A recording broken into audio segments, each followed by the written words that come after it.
Very good evening to all students. आज हम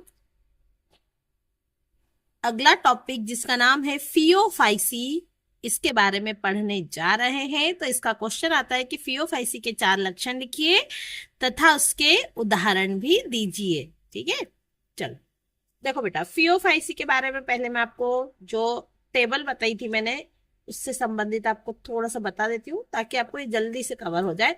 तो फियोफाइसी जो है इसके एग्जाम्पल थे सार्गासम, लेमिनेरिया। ठीक, और इसका फियोफाइसी का सामान्य नाम क्या था? तो भूरे शैवाल था। इसमें क्लोरोफिल ए और क्लोरोफिल सी पाया जाता है और इसमें जो भोजन है वो संचित रहता है मैनिटोल और लेमिनेरिन के रूप में।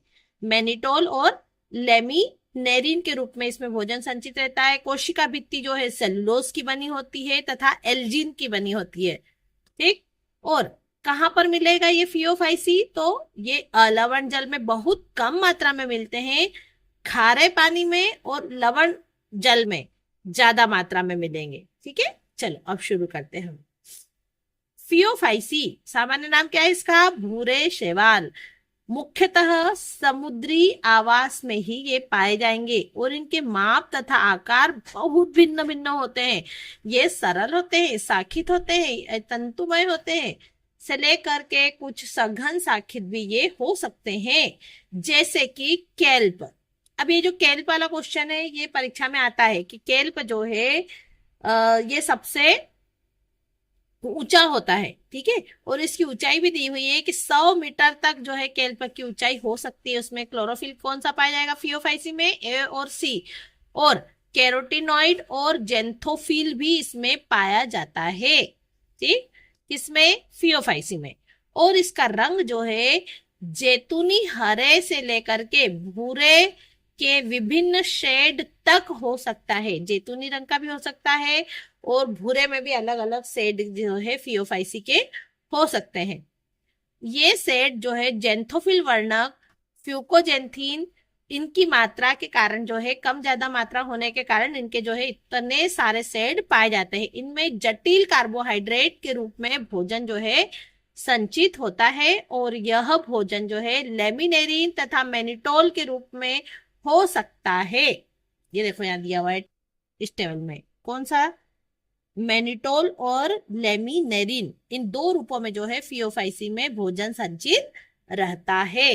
ठीक है बेटा, कायिक कोशिका में सेल्यूलोज से बनी हुई कोशिका भित्ति होगी जिसके बाहर की ओर एल्जीन तथा जिलेटिन अस्तर जो है होता है। किसमें? फियोफाइसी में। तो बाहर की तरफ जिलेटिन अस्तर जो है पाया जाता है इनमें।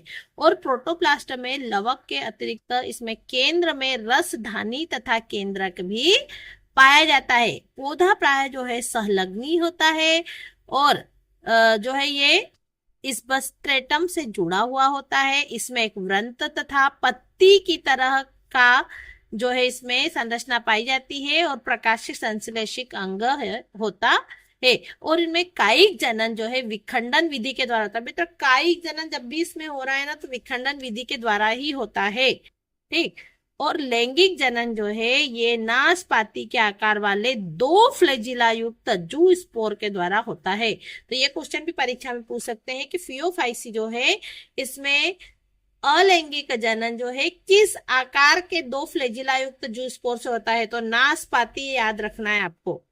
इसके फ्लैजिला जो है असमान होते हैं, एक बड़ा होगा और एक छोटा होगा और पार्श्व में पाया जाएगा। देखो मैंने यहाँ पर डायग्राम बनाया है, 2 होंगे, एक तो बड़ा छोटा और दूसरी बात पार्श्व में रहेंगे, ये पास में से निकला हुआ रहेगा। अब इनमें जो लैंगिक जनन है वो सम युग्मकी होता है, असम युग्मकी होता है और विषम युग्मकी भी हो सकता है। और युग्मकों का जो संगम है ये हमेशा कहाँ पर होगा? जल में तथा अंडधानी में ही होता है। युग्मक जो है नाशपाती आकार की होती है, ये भी बता दिया आपको। इसमें पार्श्व में 2 फ्लैजिला जो है पाए जाते हैं। और फियोफाइसी के एग्जाम्पल कौन से हैं? तो एक्टो कार्पस है, डिक्टियोटा है और लेमिनेरिया है और सर्गासम है और फ्यूकस है। ये है देखो, ये इस तरह से दिखता है लेमिनेरिया और ये इस तरह से दिखता है फ्यूकस और इस तरह से दिखता है डिक्टाइट ओटा। ठीक है, अब देखो ये कौन से हैं, जल्दी बताओ। भूरे सेवाल, कौन से हैं ये, भूरे सेवाल। ठीक है, नाम याद रखना है आपको इनके, लेमिनेरिया, फ्यूकस और डिक्टाइओटा। ठीक है, चलो तो यहाँ पर आपका ये जो टॉपिक है जिसका नाम है फियोफाइसी, हम ये सब शैवाल के प्रकार पढ़ रहे हैं बेटा। ठीक, तो ये कंप्लीट होता है। अब जो लास्ट बचा है हमारा, जिसका नाम है रोडोफाइसी और उसको लाल शैवाल कहा जाता है, उसके बारे में चर्चा करेंगे अगले वीडियो में। तो thank you all of you.